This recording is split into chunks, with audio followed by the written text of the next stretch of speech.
तो दोस्तों, पिछले एपिसोड में हमने देखा कि कैसे 8 सेक्रेड एम्पर्स की घिनौनी चालों के बीच किन यू की धड़कनें अचानक से तेज हो चुकी थीं। लेकिन मौत के उस खौफनाक मंजर को चीरते हुए किन यू बिजली की रफ्तार से मैदाने जंग में उतर जाता है, जिसका इकलौता मकसद अंकल लैन को इस तबाही से सुरक्षित वापस निकालना था। वहाँ किन यू अपनी उस रहस्यमयी और विनाशकारी पावर को अनलीश करता है, जिसे महसूस करते ही घमंडी एम्परर हुआंगफू का पूरा बदन डर के मारे कांपने लगता है। हुआंगफू कांपते हाथों से किन यू के सामने गिड़गिड़ाते हुए हाथ जोड़ता है और अर्थ सील के बदले एक चालाकी भरी शर्त रखता है। वो चाहता था कि किन यू कसम खाए कि वो हेवनली सील की सबसे बड़ी जंग में अपनी टांग बिल्कुल नहीं अड़ाएगा। लेकिन तभी पूरी बाजी को पलटते हुए जियांग लैन खुद आगे आते हैं और भरी सभा में एक ऐसी अटूट कसम खाते हैं जिसे सुनकर सबकी रूह कांप जाती है। वो कसम खाते हैं कि वो हेवनली सील को पाने की इस अंधी और घटिया दौड़ में कभी अपनी परछाई भी नहीं आने देंगे। जियांग लैन की इस खौफनाक दहाड़ के आगे सारे सेक्रेड एम्पर्स वहां से दबे पांव खिसक जाते हैं, लेकिन हुआंगफू फैमिली के दिलों में बदले की आग अभी भी पूरी तरह ताजा थी। दूसरी तरफ किन यू अपने नए यूनिवर्स की सेकेंड लेयर को बनाने के लिए कल्टीवेशन की गहराइयों में उतर जाता है, जहां उसे लॉज ऑफ टाइम की असीम ताकत पर पूरी तरह काबू मिल जाता है। इधर थंडर सिटी का उनका पुराना दुश्मन झो शियान भी अपनी गुप्त तपस्या से बाहर आकर गॉड किंग का लेवल अचीव कर लेता है। लेकिन जैसे ही उसे पता चलता है कि किन यू ने उसके पूरे परिवार को मौत के घाट उतार दिया है, उसके होश उड़ जाते हैं। वो अपने दादाजी झो और जियांग फान के साथ मिलकर सेलेस्टियल एक्सॉल्टेड माउंटेन पर किन यू को हमेशा के लिए मिटाने की एक खौफनाक साजिश रचता है। और अब ब्रह्मांड के सारे गॉड किंग्स के सब्र का बांध पूरी तरह टूट चुका था, क्योंकि आसमान को चीरते हुए आखिरकार हेवनली सील पूरी दुनिया के सामने प्रकट हो चुकी थी। इस अमर खजाने को हासिल करने के लिए गॉड किंग्स एक बार फिर एक दूसरे के खून के प्यासे हो चुके थे और चारों तरफ तबाही का एक नया मंजर शुरू हो चुका था।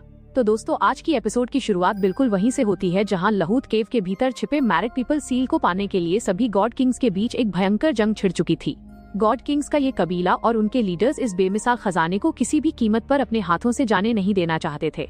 यही वजह थी कि वे सब लगातार एक दूसरे का पीछा कर रहे थे और उनके बीच की ये दौड़ रुकने का नाम नहीं ले रही थी। सच तो ये था कि इस पवित्र और शक्तिशाली खजाने को हासिल करना वैसे बेहद आसान काम था, लेकिन इन गॉड किंग्स के बीच आपस में जरा सा भी तालमेल और कोऑपरेशन नहीं था, जिसने इस काम को सबसे ज्यादा मुश्किल बना दिया था। यहाँ मौजूद कोई भी गॉड किंग उस मैरिड पीपल सील को ज्यादा देर तक अपने हाथ में रोक कर नहीं रख पा रहा था। जैसे ही कोई उसे पकड़ता, दूसरा गॉड किंग तुरंत उस पर हमला कर देता और वे सब एक दूसरे का रास्ता काटने में लगे हुए थे। इसी बीच वोंगफ्यू उस खजाने को बहुत ही बारीकी से और ध्यान से देखता है। उस जादुई सील को देखते ही वोंगफ्यू के दिल में उसे खुद हासिल करने की एक गहरी और तीव्र इच्छा जाग उठती है। वो जानता था कि इस खजाने की मदद से वो एक्सॉल्टेड सेलेस्टियल के उस सर्वोच्च मुकाम तक पहुंच सकता है, और एक बार वो ताकत उसके हाथ लग गई तो वो हमेशा हमेशा के लिए जियांगलान की जिंदगी को खत्म कर देगा। जियांगलान से अपना पुराना और गहरा बदला पूरा करना ही अब वोंगफ्यू के जीने का इकलौता मकसद बन चुका था। अपनी इस अधूरी नफरत और बदले की आग को शांत करने के लिए वोंगफ्यू किसी भी हद तक जाने को तैयार था। वो उस मैरिड पीपल सील का असली और एकमात्र मालिक बनने के लिए कोई भी बड़ा खतरा मोल ले सकता था। लेकिन वहाँ मौजूद होली एम्पर्स में से एक पवित्र सम्राट उसे इतनी आसानी से मनमानी करने की इजाजत नहीं देने वाला था। वो सम्राट वोंगफ्यू के इस इरादे को भांप लेता है और उसे रोकने के लिए खुद आगे बढ़ जाता है। वो पूरी ताकत से वोंगफ्यू का रास्ता रोककर उसे एक ही जगह पर उलझाए रखता है। वोंगफ्यू को उलझाकर वो सम्राट तुरंत तांगलान और मुकिन को इशारा करता है कि वे बिना वक्त गवाए आगे बढ़ें। वो उन दोनों को हुक्म देता है कि जब तक वो वोंगफ्यू को रोक कर रख रहा है, वे दोनों झपटकर उस मैरिड पीपल सील को अपने कब्जे में ले लें। उसी दौरान पुताई को भी बिना कोई मौका गवाए उस पवित्र खजाने को हर हाल में हासिल करने के लिए रवाना कर दिया जाता है। लेकिन वो मैरिड पीपल सील एक जगह टिकने के बजाय लगातार उस रहस्यमयी लहूत केव के और भी ज्यादा गहरे हिस्सों में नीचे गिरती जा रही थी। खजाने को नीचे जाता देख वोंगफ्यू और बाकी सभी होली एम्पर्स बिना एक पल भी बर्बाद किए तेजी से उस अंधेरी केव की गहराइयों की तरफ उसका पीछा करने लगते हैं। सभी की नजरें सिर्फ और सिर्फ उस उड़ती हुई जादुई सील पर टिकी थीं, जो उन्हें और गहरे दलदल में खींचती जा रही थी। लेकिन तभी अचानक वहाँ ब्लडसी क्वीन पूरी तरह से एक्टिव हो जाती है और अपनी खौफनाक चालें चलना शुरू कर देती है। वो पलक झपकते ही वहाँ मौजूद 2 बड़े गॉड किंग्स पर ऐसा घातक हमला करती है कि उन्हें संभलने का एक मौका भी नहीं मिलता और वो उन्हें वहीं ढेर कर देती है। ब्लडसी क्वीन का इरादा बिल्कुल साफ और क्रूर था। वो इन छोटे मोटे कीड़े मकोड़ों को केव के मुहाने पर ही रोक देना चाहती थी। वो नहीं चाहती थी कि ये कमजोर गॉड किंग्स अंदर लहूत केव की गहराइयों में चल रही असली और भयानक महाजंग के बीच आएं और किसी भी तरह का दखल दें। इधर लहूत केव के सबसे निचले हिस्से में वोंगफ्यू और होली एम्परर के बीच की भिड़ंत अब अपने चरम पर पहुंच चुकी थी। वे दोनों एक दूसरे पर अपनी पूरी विनाशकारी ताकत के साथ लगातार जानलेवा वार कर रहे थे। उनकी पावर्स का टकराव इतना ज्यादा तीव्र और हिंसक था कि अब इस महायुद्ध को किसी भी कीमत पर रोका नहीं जा सकता था। वहाँ मौजूद दूसरे बेकसूर गॉड किंग्स भी उनकी इस भयंकर लड़ाई के क्रॉसफायर यानी घातक लपेटे में आ रहे थे। वे सब बिना किसी गलती के सिर्फ वहाँ मौजूद होने की वजह से भारी तादाद में मारे जा रहे थे और हताहत हो रहे थे। अपनी आंखों के सामने इस तबाही को देखकर वहाँ बचे हुए बाकी गॉड किंग्स खुद को बचाने के लिए हर संभव कोशिश कर रहे थे। वे उन दोनों महाशक्तिशालियों की तरफ से आने वाले हर एक जानलेवा वार और झटके से बचने के लिए पागलों की तरह यहाँ वहाँ भाग रहे थे। लेकिन सच्चाई ये थी कि इन दो होली एम्पर्स के हमलों का प्रभाव इतना प्रचंड था कि कोई भी साधारण गॉड किंग उसके सामने एक पल भी टिक नहीं सकता था। इस भयंकर मंजर को देखते हुए होली एम्परर दुआन मुयू तुरंत हरकत में आता है और अपने कबीले के बाकी मेंबर्स को एक कड़ा हुक्म सुनाता है। वो चिल्लाकर कहता है कि वे सब तुरंत इस लड़ाई को छोड़ें और हर तरफ फैलकर उस मैरिड पीपल सील को खोजने में जुट जाएं। दुआन मुयू का इरादा पक्का था कि वो इस खतरनाक और सनकी वोंग फ्यू का सामना अकेले ही करेगा और उसे यहीं रोक कर रखेगा। अपने मेंबर्स को भेजने के ठीक बाद दुआन मुयू और वोंग फ्यू के बीच एक बार फिर से बेहद खौफनाक और रोंगटे खड़े कर देने वाली जंग शुरू हो जाती है। यहाँ वोंग फ्यू भी अपने गुस्से और जिद के आगे किसी की सुनने को तैयार नहीं था।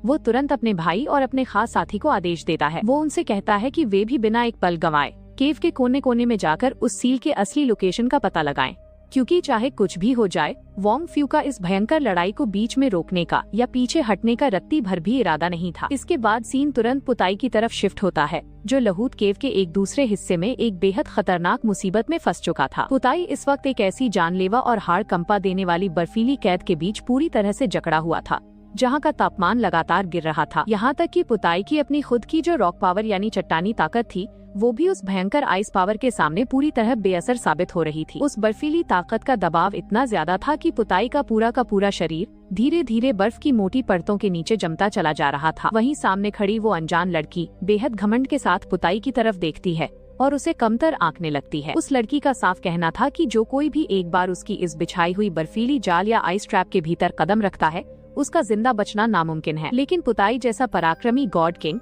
इस तरह किसी के सामने झुकने और खुद को नीचा दिखाए जाने को बर्दाश्त नहीं कर सकता था। वो हार मानने से साफ इनकार कर देता है और अपने भीतर की बची खुची पूरी ताकत को एक जगह इकट्ठा करके एक जोरदार हुंकार भरता है। वो अपनी उस प्रचंड फौलादी ऊर्जा से उस जानलेवा बर्फीली कैद को बीच से फाड़ देता है और सफलतापूर्वक उस जाल से पूरी तरह आजाद हो जाता है। खुद को आजाद कराने के बाद पुताई के सब्र का बांध टूट जाता है और उन दोनों के बीच एक बार फिर से बेहद हिंसक और आमने सामने की जंग छिड़ जाती है। पुताई अपने पूरे गुस्से के साथ उस लड़की पर हावी होने लगता है और देखते ही देखते वो उसे खत्म करने के बिल्कुल करीब पहुंच जाता है। लेकिन ठीक उसी नाजुक मोड़ पर जब पुताई उस लड़की पर अपना आखिरी और जानलेवा वार करने ही वाला होता है, तभी वहाँ अचानक उस लड़की का बैकअप आ पहुँचता है। एक नए और शक्तिशाली मददगार के अचानक आ जाने की वजह से पुताई को मजबूरन अपने बढ़ते हुए कदम और उस घातक हमले को वहीं पर रोकना पड़ता है। नाव पुताई के सामने एक नहीं बल्कि दो शक्तिशाली दुश्मन खड़े थे और स्थिति पूरी तरह से 2 on 1 यानी 2 के मुकाबले 1 की हो चुकी थी। इसके बावजूद पुताई के चेहरे पर डर या घबराहट का एक छोटा सा शिकन भी नहीं आता और वो पूरी तरह से निडर और बेखौफ होकर उनके सामने डटा रहता है। उसे अंदर ही अंदर इस बात का पूरा भरोसा था कि इन दोनों ने उसकी असली ताकत को बहुत ज्यादा कम आंका है और वे उसकी क्षमता को समझ नहीं पाए हैं। कहानी का रुख एक बार फिर से वोंग फ्यू की तरफ मुड़ता है, जो दुआन मुयू के खिलाफ अपनी पूरी जान झोंक रहा था। इसमें कोई शक नहीं था कि वोंग फ्यू की जो गोल्डन सोर्स पावर थी वो बेहद खतरनाक और विनाशकारी स्तर पर पहुंच चुकी थी। लेकिन सामने खड़े होली एम्परर दुआन मुयू के लिए वोंग फ्यू की ये सुनहरी फौलादी ताकत भी उसे हराने के लिए काफी नहीं थी। दुआन मुयू के पास मौजूद लाइट यानी पवित्र रोशनी का स्तर इतना ऊंचा था कि वो वोंग फ्यू के हर एक वार को बेहद आसानी से सोख रही थी। दुआन मुयू बेहद शांत रहकर वोंग फ्यू को अपनी बर्बादी रोकने और तुरंत सरेंडर कर देने की आखिरी नसीहत देता है। मगर वोंग फ्यू के सर पर तो जियांगलान से बदला लेने का और एक्सॉल्टेड सेलेस्टियल बनने का भूत सवार था, इसलिए वो उसकी बात को हंसकर टाल देता है। वो बिना कोई वक्त गवाए एक जोरदार काउंटर अटैक शुरू करता है और अपनी जादुई ब्लेड्स का एक ऐसा चक्रव्यूह तैयार करता है जो गॉड किंग दुआन मुयू को चारों तरफ से घेर लेता है। जैसे ही दुआन मुयू का ध्यान थोड़ा सा भटकता है, वोंग फ्यू इस मौके का फायदा उठाकर अपनी उन तलवारों से सीधे दुआन मुयू के सीने पर निशाना साधता है। वो इन घातक तलवारों को पहले से ही इस खास और बड़े वार के लिए तैयार करके लाया था ताकि दुआन मुयू का काम तमाम किया जा सके। पर अफसोस दुआन मुयू की असली ताकत वोंग फ्यू की सोच से कहीं ज्यादा ऊपर थी। वो अपने एक ही झटके से उस पूरे हमले को हवा में ही चकनाचूर कर देता है। हालात को अपने हाथ से निकलता देख और अपने वार को नाकाम होते देख वोंग फ्यू अब अपनी आखिरी और सबसे असली विनाशकारी पावर को एक्टिवेट करने का फैसला करता है। वो अपने भीतर छिपी उस प्रचंड ऊर्जा को बाहर निकालता है जिसके दबाव से पूरी लहूत केव थरथराने लगती है। मगर इसके बावजूद दुआन मुयू अपनी बेमिसाल रक्षात्मक शक्ति के दम पर वोंग फ्यू की तरफ से आने वाले उन तमाम तीखे हमलों को एक एक करके झेल जाता है। वोंग फ्यू अब पूरी तरह से बौखला चुका था। वो अपने वार करने की रफ्तार को और ज्यादा तेज कर देता है, जिससे चारों तरफ तलवारों की बौछार होने लगती है। हमलों की गति इतनी भयानक थी कि अब दुआन मुयू के पास जवाबी हमला करने का कोई रास्ता नहीं बचता और वो सिर्फ खुद का बचाव करने पर मजबूर हो जाता है। वोंग फ्यू की ये रणनीति आखिरकार काम कर जाती है और उसकी तेज तर्रार तलवारों में से एक ब्लेड दुआन मुयू के कड़े डिफेंस को चीरती हुई उसे बुरी तरह जख्मी कर देती है। लेकिन ठीक उसी समय दुआन मुयू के उस साथी की तरफ सीन बदलता है जो केव के गुप्त हिस्सों में मैरिड पीपल सील को ढूंढ रहा था। काफी मशक्कत के बाद आखिरकार उसे उस जादुई और पवित्र सील का सटीक लोकेशन मिल जाता है और वो बिना एक पल की भी देरी किए तुरंत इसकी जानकारी दुआन मुयू तक पहुँचा देता है। जैसे ही दुआन मुयू के कानों में ये खबर पड़ती है कि मैरिड पीपल सील का पता चल चुका है, उसके भीतर की ऊर्जा एक नया और विकराल रूप ले लेती है। वो बिना एक पल की भी देरी किए तुरंत एक बेहद विशाल और भयानक काउंटर अटैक लॉन्च करता है, जिसकी गूंज पूरी लहूत केव में सुनाई देती है। दुआन मुयू के इस अचानक और प्रचंड वार का असर इतना घातक था कि वोंग फ्यू और वहां मौजूद बाकी सभी गॉड किंग्स दर्द से बुरी तरह कराह उठते हैं। इस जबरदस्त हमले से सभी दुश्मनों को पीछे धकेलने के बाद दुआन मुयू बिजली की रफ्तार से उस गुप्त ठिकाने की तरफ कदम बढ़ाता है जहाँ वो खजाना छिपा था। उसकी गति इतनी तेज थी कि कोई दूसरा गॉड किंग उसके रास्ते में आने की हिम्मत तक नहीं कर पाता और आखिरकार वो पवित्र और बेशकीमती मैरिड पीपल सील दुआन मुयू के मजबूत हाथों में आ जाती है। केव के भीतर मौजूद बाकी गॉड किंग्स को जैसे ही इस बात का एहसास होता है कि खजाना दुआन मुयू के कब्जे में जा चुका है, वे हाथ पर हाथ धरकर बैठने वाले नहीं थे। वे सब अपने आपसी मतभेदों को भुलाकर तुरंत दुआन मुयू को रोकने और उससे वो सील छीनने के लिए अपनी पूरी ताकत के साथ आगे बढ़ते हैं। दुआन मुयू उस खजाने को लेकर जैसे ही गुफा से बाहर निकलने के रास्ते पर बढ़ता है, उसे एक बेहद चौंकाने वाला सच पता चलता है। उसने कभी अपने सपने में भी ये उम्मीद नहीं की थी कि उसका खुद का पिता इस हद तक गिर जाएगा कि वो इस खजाने के लिए बेकसूर और मासूम गॉड किंग्स को भी जान से मार देगा। लेकिन दुआन मुयू के दिल में इस बात को लेकर कोई पछतावा या परवाह नहीं थी, क्योंकि उसकी नजरों में 8 होली एम्पर्स जो कुछ भी करते हैं वो कभी गलत हो ही नहीं सकता। उसके कबीले के बुजुर्गों और उसके पिता का हर एक फैसला उसके लिए सर्वोच्च था, चाहे उसके लिए कितनी ही बड़ी कीमत क्यों न चुकानी पड़े। अपनी इस अंधी निष्ठा के कारण वो उन तमाम गॉड किंग्स के बहे हुए खून को महज एक पवित्र और जरूरी कुर्बानी के रूप में देख रहा था। उसका मानना था कि उनके कबीले को भविष्य में एक्सॉल्टेड सेलेस्टियल के सर्वोच्च मुकाम तक पहुंचाने के लिए ये नरसंहार पूरी तरह जायज था। इसके अलावा दुआन मुयू के दिल के किसी कोने में अतीत में घटी घटनाओं को लेकर एक गहरी कड़वाहट, गुस्सा और असंतोष अभी भी दबा हुआ था। ताकत और परम सत्ता की इस अंतहीन भूख ने दुआन मुयू को इस कदर अंधा कर दिया था कि वो अपने कबीले को दुनिया के सबसे ऊंचे शिखर पर देखना चाहता था और इसी पागलपन की वजह से वो अपने पिता के उस खौफनाक और जानलेवा पागलपन को पूरी तरह से अनदेखा कर रहा था, जो हर तरफ सिर्फ तबाही मचा रहा था। दुआन मुयू जैसे ही उस मैरिड पीपल सील को सुरक्षित लेकर गुफा के मुहाने से बाहर निकलने की कोशिश करता है, तभी सामने का नजारा बदल जाता है। जियांग फान का पूरा ग्रुप अचानक हवा को चीरते हुए उसके सामने आकर खड़ा हो जाता है और उसका रास्ता पूरी तरह से ब्लॉक कर देता है। जियांग फान का ग्रुप दुआन मुयू के ठीक सामने खड़े होकर बेहद सख्त लहजे में मांग करता है कि वो बिना कोई चालाकी किए तुरंत उनके रास्ते से हट जाए। लेकिन न जाने किस वजह से दुआन मुयू के उस घमंड और कड़े रुख को देखकर जियांग फान का ग्रुप बिना किसी लड़ाई या टकराव के पीछे हट जाता है। वे बिना एक भी वार किए दुआन मुयू को वहां से चुपचाप और साफ रास्ता दे देते हैं ताकि वह आसानी से आगे बढ़ सके। हैरान करने वाली बात ये थी कि न तो जियांग फान और न ही झो हाओ में से कोई भी दुआन मुयू से मुकाबला करने के लिए एक कदम भी आगे नहीं बढ़ाता। जियांग फान के ग्रुप की इस ढील को देखकर दुआन मुयू का खोया हुआ आत्मविश्वास फिर से लौट आता है और उसका हौसला 7वें आसमान पर पहुंच जाता है। उसे अब पूरा और अटूट यकीन हो चुका था कि ये शक्तिशाली मैरिड पीपल सील अब हमेशा हमेशा के लिए उसकी ही होकर रहेगी और कोई उसे छू भी नहीं पाएगा। लेकिन दूर खड़े किन यू के लिए ये पूरा नजारा किसी बहुत बड़े और गहरे सदमे से कम नहीं था, जो चुपचाप इस पूरी घटना को देख रहा था। वो अपनी आंखों के सामने लहूत केव के भीतर और बाहर मारे गए अनगिनत गॉड किंग्स की लाशों के ढेर को देख रहा था, जिनका खून पानी की तरह बहाया गया था। सिर्फ और सिर्फ एक ऊंचे मुकाम यानी एक्सॉल्टेड सेलेस्टियल के पद को हासिल करने के लिए किए जा रहे इस अंधाधुंध कत्लेआम को देखकर किन यू के भीतर का गुस्सा खौल उठता है। खुद को ताकतवर बनाने और इस मुकाम तक पहुंचने के अपने खुद के लंबे और कठिन सफर में किन यू ने न जाने कितनी ही बार अपने सबसे करीबी और अजीज लोगों को अपनी आंखों के सामने दम तोड़ते देखा था। अतीत के वो सारे पुराने जख्म और अपनों को खोने का गहरा दर्द एक बार फिर से किन यू के दिल के भीतर पूरी तरह से ताज़ा हो जाता है। उसे समझ नहीं आ रहा था कि ताकत की इस अंधी भूख में मासूमों की जिंदगी के साथ खेला जाने वाला ये खूनी खेल आखिरकार कब और किस मोड़ पर जाकर थमेगा। यहाँ तक कि इस सर्वोच्च माने जाने वाले डिवाइन रेल्म जैसे पवित्र मुकाम पर पहुँचने के बाद भी वही खौफनाक और खूनी त्रासदी दोबारा उसके सामने दोहराई जा रही थी। किन यू के मन में ये सवाल बार बार उठ रहा था कि क्या सच में खुद को सबसे मजबूत बनाने के लिए बेकसूरों की जान की बाजी लगाना ही इकलौता रास्ता है, और अगर ये लोग इस नरसंहार के दम पर एग्जॉल्टेड सेलेस्टियल बन भी गए तो क्या गारंटी है कि ब्रह्मांड में उससे ऊपर कोई और ताकतवर वजूद नहीं होगा। अगर ऐसा हुआ तो क्या अपनी सत्ता को बचाने के लिए ये अंतहीन और खौफनाक लड़ाइयाँ दोबारा नए सिरे से हर बार शुरू नहीं हो जाएंगी। दुनिया की इस बेइंतहा बेरहमी और खौफनाक हकीकत को देखकर एक पिता होने के नाते किन यू का दिल अंदर से पूरी तरह दहल जाता है। वो मन ही मन ये तय कर लेता है कि वो अपने दोनों मासूम बेटों को इस नफरत और सत्ता की अंधी आग वाले नरक से हमेशा दूर रखेगा। वो उसी पल अपने दिल में एक पक्का संकल्प लेता है कि अपने परिवार की मुकम्मल हिफाजत के लिए उसे खुद को इतना ज्यादा शक्तिशाली बनाना होगा कि कोई दुश्मन उनके कबीले की तरफ आंख उठाने की जुर्रत भी न कर सके। इधर दुआन मुयू के चेहरे पर जीत का अहंकार साफ झलक रहा था। वो उस मैरिड पीपल सील को अपने हाथों में दबाए पूरे घमंड के साथ उस जगह से बाहर निकल रहा था। उसे पूरा भरोसा था कि इस सील के भीतर छिपी असीमित शक्तियों के दम पर वो बहुत जल्द इस पूरे ब्रह्मांड पर अपनी हुकूमत कायम कर लेगा।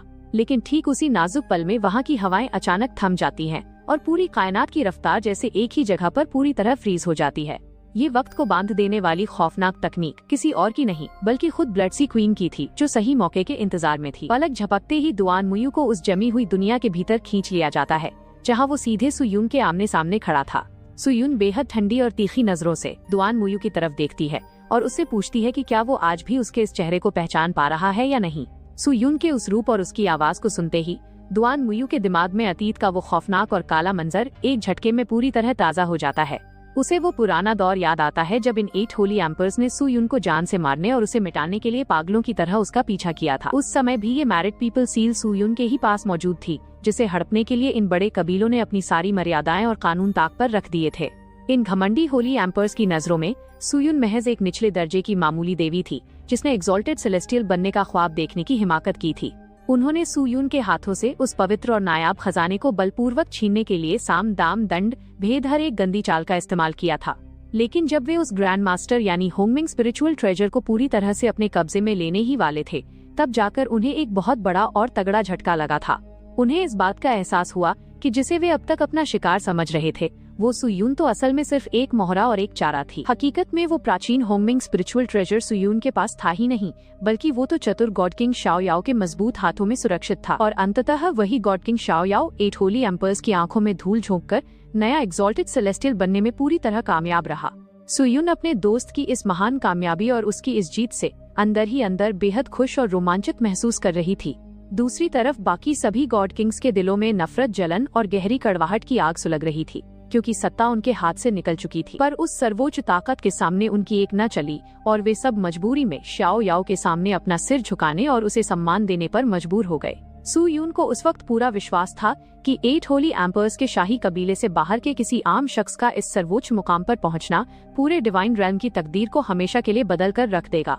मगर अफसोस, नियति को कुछ और ही मंजूर था। शाओ याओ जैसे ही अपनी जीत के बाद सुयून के करीब बढ़ने लगा, तभी आसमान से उसे तुरंत वहां से चले जाने का एक कड़ा और अंतिम हुक्म मिल गया। इस ईश्वरीय आदेश का मतलब साफ था कि वो अब चाहकर भी एक पल के लिए सुयून के साथ नहीं रह सकता था और न ही उसके पास रुक सकता था। शाओ याओ ने भारी मन से सुयून की तरफ देखा, अपनी बेबसी के लिए उससे माफी मांगी और विदा लेते वक्त अपनी कृतज्ञता के रूप में उसे लॉ ऑफ टाइम यानी समय के नियमों की कुछ बेहद गहरी और गुप्त समझ सौंप दी। उसे उम्मीद थी कि इस दिव्य ज्ञान की मदद से देर सबेर सुयून भी खुद को इतना काबिल बना लेगी कि वो एग्जॉल्टेड सेलेस्टियल के उस मुकाम को छू सके। उस पुराने दौर में जब शाओ याओ के जाने के बाद बाकी सभी गॉड किंग्स ने अपनी हार मान ली थी और चुपचाप उस जगह को छोड़कर चले गए थे, तब केवल दुआन मुयू ही वहाँ अकेला रुका रहा था।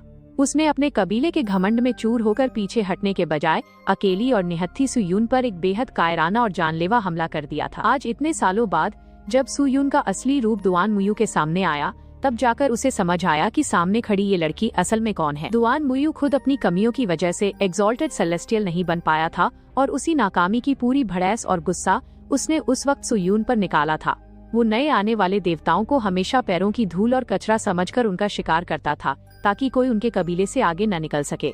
और आज सुयून उसी पुराने जुल्म, उस अपमान और अपनी बर्बादी का पूरा हिसाब चुकता करने के लिए यमराज बनकर दुआन मुयू के सामने खड़ी थी। सुयून बिना एक पल की भी देरी किए और बिना कोई रहम दिखाए दुआन मुयू पर सीधे अपना सबसे घातक और विनाशकारी हमला कर देती है। ये बिल्कुल वही खौफनाक और असीमित ऊर्जा वाली तकनीक थी जिसका सामना कभी खुद किन यू को भी अपने सफर के दौरान करना पड़ा था। दुआन मुयू के चारों तरफ मौजूद उसका बेहद पवित्र और शक्तिशाली सेक्रेट ट्रेजर इस बड़े खतरे को भांपते हुए फौरन एक्टिवेट हो जाता है और उसके बचाव में एक सुरक्षा कवच बना लेता है। लेकिन सू यून के दिल में बरसों से सुलग रहे उस गुस्से और प्रतिशोध की आग के सामने दुआन मुयू की ये मजबूत ढाल भी पूरी तरह से बेअसर साबित होती है। धीरे धीरे उस सू यून की तरफ से बढ़ने वाले प्रचंड और जानलेवा दबाव के कारण दुआन मुयू का वो अटूट समझा जाने वाला सेक्रेट क्रिस्टल बीच से दरकने लगता है और देखते ही देखते वो चमकीला क्रिस्टल किसी कमजोर कांच की तरह तिनके तिनके में बिखर कर चारों तरफ हवा में विलीन हो जाता है। दुआन मुयू ने अपनी जिंदगी के इन आखिरी और दर्दनाक पलों में भी कभी ये कल्पना नहीं की थी कि एक मामूली समझी जाने वाली लड़की के हाथों इतने बड़े होली एम्परर का ऐसा अंत होगा। उसकी सारी हेकड़ी और घमंड धरे के धरे रह जाते हैं और होली एम्परर दुआन मुयू हमेशा हमेशा के लिए अपनी आंखें मूंद लेता है, यानी दम तोड़ देता है। दुआन मुयू के पूरी तरह शांत होते ही सू यून उस जमी हुई दुनिया से बाहर निकलती है जिसके हाथों में अब दो सबसे बड़ी ताकतें चमक रही थीं। उसके एक हाथ में दुआन मुयू का वो चमकीला सेक्रेट क्रिस्टल था और दूसरे हाथ में वो बेशकीमती मैरिड पीपल सील पूरी तरह सुरक्षित थी। इन दोनों महान और प्राचीन खजानों के एक साथ मिल जाने से सू यून का खोया हुआ हौसला और उसकी ताकत कई गुना ज्यादा बढ़ जाती है। उसे अब पूरा और पक्का यकीन हो चुका था कि इन दोनों की संयुक्त ऊर्जा के दम पर वो बहुत जल्द खुद एक एग्जॉल्टेड सेलेस्टियल बनने में कामयाब हो जाएगी। लेकिन जैसे ही वहाँ का माहौल सामान्य होता है, इस अचानक और खौफनाक उलटफेर को देखकर वहाँ मौजूद हर एक गॉड किंग के पैरों तले जमीन खिसक जाती है। वहाँ खड़े हर शख्स का दिमाग ये सोचकर सन्न था कि आखिर सू यून जैसी एक बाहरी लड़की के भीतर इतनी बड़ी जुर्रत और हिम्मत कहाँ से आई कि उसने सीधे एक होली एम्परर को ही मौत के घाट उतार दिया। क्योंकि जब से इस पवित्र डिवाइन रेल्म का वजूद शुरू हुआ था, तब से लेकर आज के दिन तक इतिहास में कभी भी किसी होली एम्परर की हत्या नहीं हुई थी और न ही कोई मारा गया था। आज के इस खूनी दिन घटी इस एक ऐतिहासिक घटना ने पूरे डिवाइन रेल्म के सामाजिक और कॉस्मिक ढांचे को जड़ से हिलाकर रख दिया था। सू यून इस मचे हुए हाहाकार के बीच एक पल भी नहीं रुकती और उन दोनों खजानों को समेटकर तेजी से उस पहाड़ी इलाके से दूर भागने की कोशिश करती है। लेकिन उसकी किस्मत इतनी भी अच्छी नहीं थी, क्योंकि जैसे ही वो लहूत केव के बाहरी दायरे को पार करती है, वहाँ पहले से ही गॉड किंग आशुरा यानी लुओ फान उसका रास्ता रोके खड़ा था। लुओ फान इस बेहद शक्तिशाली और नायाब खजाने को इतनी आसानी से किसी दूसरे के हाथों में जाने देने का जोखिम अपने कबीले के लिए बिल्कुल नहीं उठाना चाहता था। इसलिए वो बिना एक भी शब्द बोले या कोई चेतावनी दिए सीधे अपने पूरे रौद्र रूप में आकर सू यून पर एक के बाद एक कई भयानक हमले करना शुरू कर देता है। सू यून उसकी इस आक्रामक हरकत को देखकर डरने के बजाय बस धीरे से मुस्कुरा देती है, क्योंकि उसे अपनी रफ्तार और अपनी नई पावर्स पर पूरा भरोसा था कि कोई उसे बांध नहीं पाएगा। इसी बीच दुआन मुयू के कबीले के बाकी गॉड किंग्स भी बदहवास हालत में गुफा से बाहर आते हैं और पागलों की तरह हर तरफ अपने होली एम्परर को ढूंढने लगते हैं।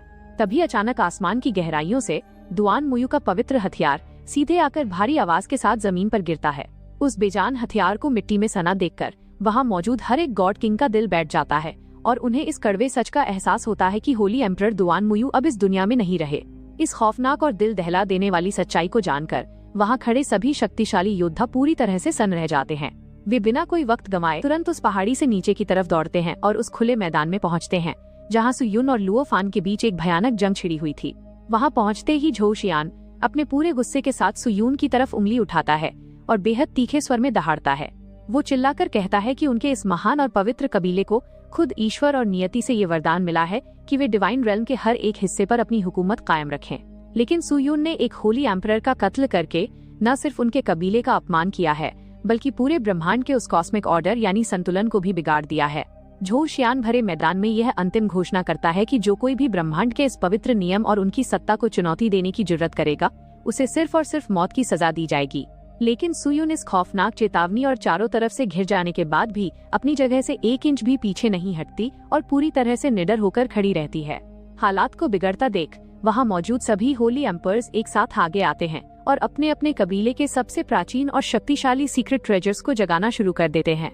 उन हथियारों से निकलने वाली ऊर्जा को देखकर सू यून भी खुद को बचाने के लिए अपने पास मौजूद उस पवित्र खजाने की पावर को एक्टिवेट करने की कोशिश करती है। लेकिन अफसोस वो चाहकर भी उस जादुई कलाकृति की ऊर्जा पर अपना नियंत्रण हासिल नहीं कर पाती और वो हथियार उसकी कमांड को मानने से साफ इनकार कर देता है। असल में ये दिव्य और पौराणिक कलाकृतियाँ किसी की गुलाम नहीं होती, वे पूरे डिवाइन रेल्म की मर्जी से चलती हैं और अपना असली मालिक खुद चुनती हैं। नतीजा ये होता है कि वो कबीले का पवित्र प्रोटेक्टिव ट्रेजर सू यून की बाहरी ऊर्जा को पूरी तरह से ठुकरा देता है और वो जादुई हथियार हवा में तैरता हुआ सीधे दुआन मुयू के सगे छोटे भाई के हाथों में जाकर समा जाता है, जिसे वो अपना नया और असली मालिक स्वीकार कर लेता है। इस प्राचीन और विनाशकारी हथियार के पूरी तरह एक्टिवेट होते ही 8 होली एम्पर्स की संयुक्त और सबसे घातक ऊर्जा एक विशाल तूफान का रूप लेकर सू यून को मिटाने के लिए आगे बढ़ती है। लेकिन ठीक उसी नाजुक मोड़ पर उस अनजान लड़की के शरीर के भीतर एक बेहद अजीब और रहस्यमयी बदलाव नजर आने लगता है, जिसे देखकर हर कोई हैरान था। दूर खड़ा किन यू भी इस पूरे हैरत अंगेज नजारे को अपनी खुली आंखों से देख रहा था और उसके दिमाग में इस रहस्य को लेकर बातें साफ होने लगती हैं। वो अच्छी तरह जान चुका था कि किसी कबीले का जो प्रोटेक्टिव सेक्रेट ट्रेजर होता है वो किसी भी आम या first class homing spiritual treasure से पूरी तरह अलग होता है। भले ही ये दोनों शक्तियाँ ब्रह्मांड में एक ही ऊंचे दर्जे और टियर पर आती हों, लेकिन कबीले के इस खास पवित्र खजाने की एक बहुत बड़ी शर्त होती है कि ये सिर्फ और सिर्फ अपने खास खून के रिश्ते और ब्लड लाइन को ही पहचानता है। जब इस पावन डिवाइन रेल्म का जन्म हुआ था, ठीक उसी समय ये 8 प्रोटेक्टिव सेक्रेट ट्रेजर्स सीधे आसमान से नीचे उतरे थे और धरती पर आते ही उन्होंने खुद को हमेशा हमेशा के लिए उन 8 महान दिव्य कबीलों के खून और उनकी वंशावली के साथ एक अटूट बंधन में बांध लिया था। यही वजह है कि कोई भी एलिमेंटल ओरिजिन स्पिरिचुअल पर्ल सिर्फ और सिर्फ उसी शख्स के जरिए इस्तेमाल किया जा सकता है जिसका खून उस कबीले से मेल खाता हो। यही वो सबसे प्राचीन और गहरा गुप्त रहस्य था जो बरसों से 8 होली एम्पर्स की पीढ़ियों के बीच बेहद संभालकर छिपाकर रखा गया था। इस सच के सामने आते ही किन यू को अचानक एक बहुत पुरानी बात याद आती है और वो चौंक जाता है। उसे याद आता है कि उसके अपने बेटे किन सी के पास जो फायर ओरिजिन स्पिरिचुअल पर्ल मौजूद है, उसकी बनावट और उसकी रूह हुबू शेंटू कबीले के उस सेक्रेट ट्रेजर जैसी ही है। किन यू के मन में ये उलझा हुआ सवाल बार बार उठने लगता है कि अगर ये नियम इतना ज्यादा सख्त है कि बिना खून के रिश्ते के ये काम नहीं करता, तो फिर वो पवित्र मोती उसके अपने बच्चे की ऊर्जा के साथ इतनी आसानी से मेल कैसे खा सकता है। पास खड़े जियांग लान के पास भी किन यू के इस गहरे और उलझे हुए सवाल का फिलहाल कोई पुख्ता या सीधा जवाब मौजूद नहीं था, लेकिन वो अपनी गहरी समझ से इतना जरूर जानता था कि ये दिव्य और कबीलाई ताकत सिर्फ और सिर्फ उन 8 महान राजवंशों के इर्द गिर्द ही घूमती है। किन यू के दिमाग में अभी भी रहस्यों और सवालों का एक बहुत बड़ा बवंडर चल रहा था, जिसके जवाब शायद इस लहूत केव की जंग के खत्म होने के बाद ही मिल सकते थे। फ्लैट अगले सीन में सू यून के हाथों से वो बेशकीमती खजाना छिन जाने के बाद अब उसकी जान पर भी बनाई है। ऊपर से 8 सेक्रेट एम्पर्स ने मिलकर सू यून को पूरी तरह से कुचलने के लिए एक साथ धावा बोल दिया है, क्योंकि वो इस क्वीन ऑफ द ब्लड सी को इतनी आसानी से जिंदा बचकर भागने नहीं दे सकते, खासकर तब जब उन्हें दुआनमू यू की मौत का बदला लेना है। लेकिन सामने खड़े इतने सारे सेक्रेट एम्पर्स को देखकर भी सू यून के चेहरे पर डर का एक कतरा तक नहीं है। तभी हम देखते हैं कि वो सारे सेक्रेट एम्पर्स अपने सेक्रेट क्रिस्टल्स की कंबाइंड पावर का इस्तेमाल करते हुए देखते ही देखते आसमान में एक बेहद विशाल फॉर्मेशन तैयार कर देते हैं। सू यून भी उनकी इस बेजोड़ बॉन्डिंग और टीम वर्क को देखकर थोड़ी सी हैरान होती है, लेकिन वो मुस्कुराते हुए उन्हें चेतावनी देती है। सू यून कहती है कि अगर तुम सब मुझे वाकई खत्म करना चाहते हो तो याद रखना कि इस जंग में कम से कम 2 या 3 सेक्रेट एम्पर्स को मेरे हाथों अपनी जान गंवानी होगी। और ये कहते ही सू यून अचानक से कॉस्मिक सी की उस तबाही मचाने वाली ताकत को छोड़ देती है जो उन 8 सेक्रेट एम्पर्स को उसी फॉर्मेशन के अंदर बंद कर लेती है। यहाँ से बाजी पूरी तरह से पलट चुकी थी, जहां सू यून आसमान से खून की बारिश करवाते हुए बिजली की रफ्तार से उन पर ताबड़तोड़ हमले करना शुरू कर देती है। लेकिन सेक्रेट एम्पर्स भी इतनी आसानी से हार मानने वाले नहीं थे। वो सू यून के हर एक वार का डटकर सामना करते हुए पलटकर हमले करते हैं। पर अफसोस, सू यून की हैरान कर देने वाली रफ्तार के सामने उनका एक भी वार उसे छू तक नहीं पाता। इस कामयाबी से सू यून के अंदर का घमंड और ज्यादा बढ़ जाता है। उसे लगने लगता है कि इन सेक्रेट एम्पर्स की ताकत उसके सामने कुछ भी नहीं है। लेकिन उसकी ये गलतफहमी ज्यादा देर तक नहीं टिकती, क्योंकि असल में उन एम्पर्स ने अभी तक अपनी असली ताकत का इस्तेमाल किया ही नहीं था। अचानक से वो सब मिलकर एक ऐसा खतरनाक पलटवार करते हैं जिसका भारी दबाव सीधे सू यून पर पड़ता है, और इसी जबरदस्त प्रेशर की वजह से सू यून खुद को एक बहुत बड़ी मुसीबत में फंसा हुआ पाती है। तभी मौके का फायदा उठाकर झाओ हाओ एक के बाद एक कई खतरनाक वार सीधे सू यून पर दाग देता है, जो उसे सीधे जमीन पर ला पटकते हैं। इस मंजर को देखकर बाकी सब खुशी मनाने लगते हैं। उन्हें लगता है कि सू यून का खेल अब हमेशा के लिए खत्म हो चुका है और वो इस जंग को जीत चुके हैं। पर हकीकत तो कुछ और ही थी। सू यून अभी भी जिंदा थी और वो इन लोगों के साथ अपना वक्त बर्बाद करने के बजाय वहाँ से चुपचाप निकलना बेहतर समझती है। असल में वो सब शुरू से ही सू यून के एक बहुत बड़े जाल और धोखे में फंसे हुए थे। जैसे ही जियांग फान को इस बात का एहसास होता है, वो बिना एक पल गंवाए झाओ आन को एक बेहद जरूरी संदेश भेजता है। वो झाओ आन को बताता है कि दुआनमू यू मारा जा चुका है और वो मेरिट पीपल सैंपल अब किसी और के हाथों में जा चुका है। जियांग फान बेहद घबराए हुए लहजे में झाओ आन से फौरन मदद की मांग करता है, क्योंकि उनके बीच हुए समझौते के मुताबिक जो कोई भी जियांग फान के रास्ते में आएगा झाओ आन उसे जिंदा नहीं छोड़ेगा। जियांग फान का संदेश मिलते ही वहाँ का माहौल और भी ज्यादा गंभीर हो जाता है, क्योंकि अब इस खेल में बड़े खिलाड़ी उतरने वाले थे। दूसरी तरफ सू युन तेजी से उस युद्ध क्षेत्र से भागने की कोशिश कर रही थी, क्योंकि वो जानती थी कि ताकतवर एम्पर्स को ज्यादा देर तक उलझाकर रखना मुमकिन नहीं है। लेकिन तभी अचानक झाओ फान बिजली की रफ्तार से उसके सामने आकर खड़ा हो जाता है और सू युन का रास्ता पूरी तरह से ब्लॉक कर देता है। झाओ फान अपनी सबसे खतरनाक टाइम फ्रीजिंग तकनीक का इस्तेमाल करता है, जिससे सू युन के कदमों की रफ्तार वहीं पर थम जाती है। मगर सू युन जैसी महारथी और क्वीन ऑफ द ब्लड सी के सामने उसका ये दांव पूरी तरह से बेअसर साबित होता है, क्योंकि सू युन खुद समय को अपने इशारों पर नचाने की कला यानी टाइम मैनिपुलेशन की ताकतों में पूरी तरह महारत हासिल कर चुकी है। झाओ फान भी उसे इतनी आसानी से अपने हाथों से फिसलने नहीं देना चाहता था, जिसके बाद उन दोनों शक्तिशाली गॉड किंग्स के बीच एक बेहद भयानक जंग छिड़ जाती है। शुरुआत में तो ऐसा लगता है कि सू युन और झाओ फान दोनों कल्टीवेशन और ताकत के मामले में बिल्कुल बराबरी पर खड़े हैं, लेकिन जैसे जैसे वक्त गुजरता है सू युन का आक्रामक रूप झाओ फान पर भारी पड़ने लगता है और वो जंग में बढ़त बना लेती है। और जैसे ही सू युन झाओ फान को हमेशा के लिए रास्ते से हटाने के लिए अपना आखिरी और सबसे विनाशकारी प्रहार तैयार करती है, तभी आसमान से एक अनदेखा हमला सीधे सू युन पर आकर लगता है। ये घातक वार किसी और का नहीं बल्कि खुद झाओ आन का था, जिसने ऐन वक्त पर आकर पूरा पासा ही पलट दिया। झाओ आन बेहद मगरूर आवाज में सू युन से कहता है कि अब भागने की नाकाम कोशिश मत करो, क्योंकि इस पूरे ब्रह्मांड में तुम्हारे छिपने के लिए कोई जगह नहीं बची है। और इसी के साथ जब झाओ आन मैदान में कदम रखता है तो वहाँ उपस्थित हर एक गॉड किंग के चेहरे पर खौफ साफ देखा जा सकता है। आखिर ऐसा होना लाजमी भी था, क्योंकि इस बार सू युन का सामना किसी मामूली कल्टीवेटर से नहीं बल्कि एक साक्षात एक्सॉल्टेड सेलेस्टियल से था। उन दोनों के कल्टीवेशन रीम के बीच का वो जमीन आसमान का बड़ा फर्क अब साफ दिखाई दे रहा था। झाओ आन सिर्फ एक मामूली सा इशारा करता है और सू युन का पूरा बदन पंगु हो जाता है। वो अपनी एक उंगली तक नहीं हिला पाती। देखते ही देखते भारी भरकम दिव्य जंजीरें सू युन को चारों तरफ से इस तरह जकड़ लेती हैं कि उसका बचना अब नामुमकिन सा हो जाता है। लेकिन झाओ आन को सू युन की जान लेने में कोई दिलचस्पी नहीं थी।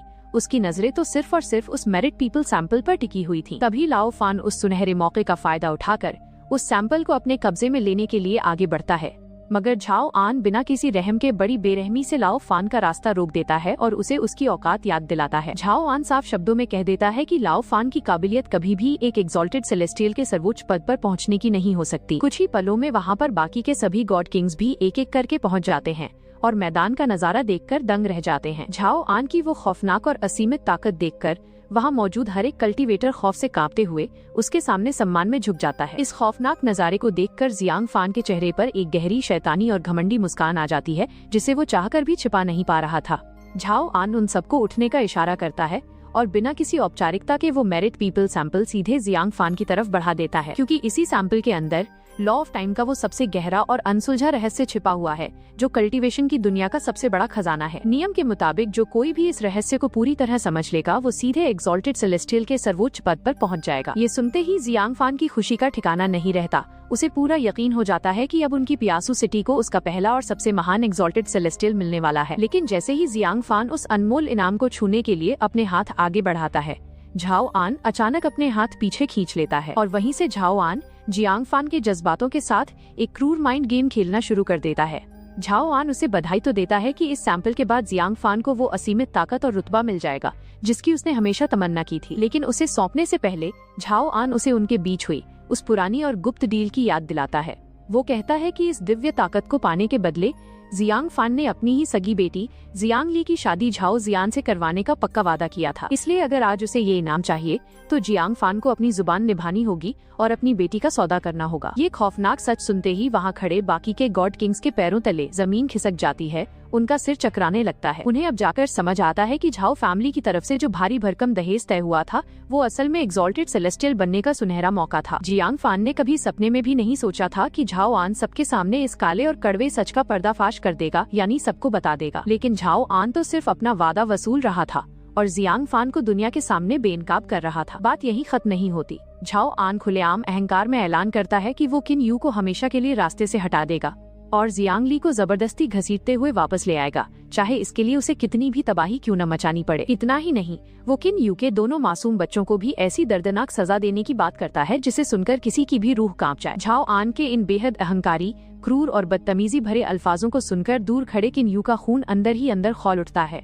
झाओ आन की बातें सुनकर किन यू के सब्र का बांध अब पूरी तरह से टूटने की कगार पर पहुंच चुका था, क्योंकि पानी अब सिर से ऊपर जा चुका था। लेकिन इससे पहले कि किन यू गुस्से में कोई आत्मघाती कदम उठाता, जियांग लैन फौरन बीच में आकर उसे रोकने की कोशिश करता है। जियांग लैन उसे बेहद शांत लहजे में समझाता है कि सामने इस वक्त साक्षात एक्सॉल्टेड सेलेस्टियल खड़ा है, जिससे सीधे टकराने का मतलब सिर्फ और सिर्फ तबाही है। किन यू अपनी सुलगती हुई आंखों के साथ खुद को रोकने पर मजबूर हो जाता है, लेकिन उसका मन अतीत की उन कड़वी यादों में खो जाता है। उसे याद आता है कि कैसे उसने जियांग फान का आशीर्वाद और सहमति पाने के लिए अपने सबसे कीमती खजाने और अपनी पूरी जिंदगी की कमाई दांव पर लगा दी थी। खुद जियांग ली ने भी भरे दरबार में सबके सामने रोते और गिड़गिड़ाते हुए अपने प्यार की भीख मांगी थी ताकि उनका परिवार बच सके। लेकिन इस खुदगर्ज और लालची जियांग फान ने बिना किसी रहम के उनके सच्चे जज्बातों को पैरों तले कुचलकर रख दिया था, और उनकी जिंदगी में आई इस पूरी बर्बादी और जुदाई के पीछे सिर्फ और सिर्फ झाओ हाओ की वो घटिया और घिनौनी साजिशें थीं।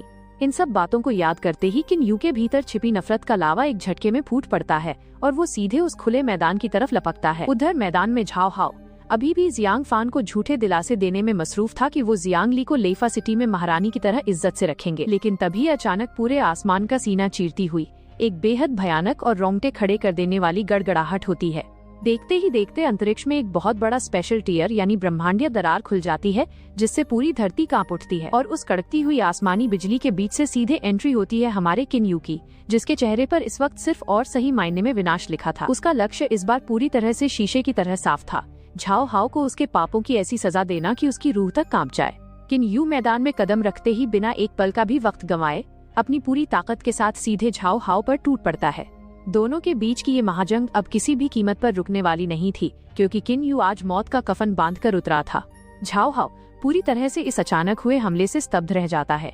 उसे समझ ही नहीं आ रहा था कि किन यू की ताकत इतनी ज्यादा कैसे बढ़ गई। झाओ हाओ अपने बचाव में जिन भी शक्तियों और वारों का इस्तेमाल करता है, किन यू के एक ही प्रहार के आगे वो सूखी पत्तियों की तरह उड़ जाते हैं। किन यू उसे चारों तरफ से इतनी बेरहमी से दबाता जा रहा था कि झाओ हाओ को सांस लेने तक का मौका नहीं मिल रहा था। आसपास खड़े बाकी के गॉड किंग्स इस भयानक मंजर को देखकर खौफ से पूरी तरह सहम जाते हैं।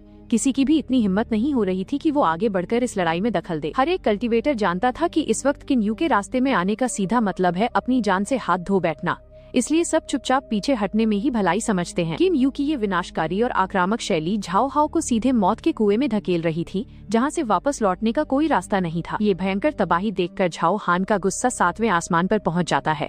वो गरजती हुई आवाज में किन यू को तुरंत रुकने और वहां से चले जाने का हुक्म देता है। लेकिन किन यू की आंखों में इस वक्त सिर्फ और सिर्फ प्रतिशोध की आग सुलग रही थी। वो झाओ हान की इस चेतावनी को पूरी तरह अनसुना कर देता है। किन यू ने आज मन ही मन ये कसम खा ली थी कि भले ही उसे इस मैदान में अपनी जान क्यों न गंवानी पड़े, लेकिन वो इन खुदगर्ज लोगों के इरादों को कभी कामयाब नहीं होने देगा। और इसी दृढ़ संकल्प के साथ किन यू अपनी कल्टीवेशन की पूरी ऊर्जा को एक जगह कंडेंस करता है, यानी इकट्ठा करता है, और एक ऐसा जोरदार वार करता है जो सीधे झाओ हाओ के शरीर को चीर कर रख देता है। झाओ हाओ इस घातक प्रहार को झेल नहीं पाता और लहूलुहान होकर जमीन पर गिर पड़ता है। उसकी हालत अत्यंत गंभीर हो चुकी थी।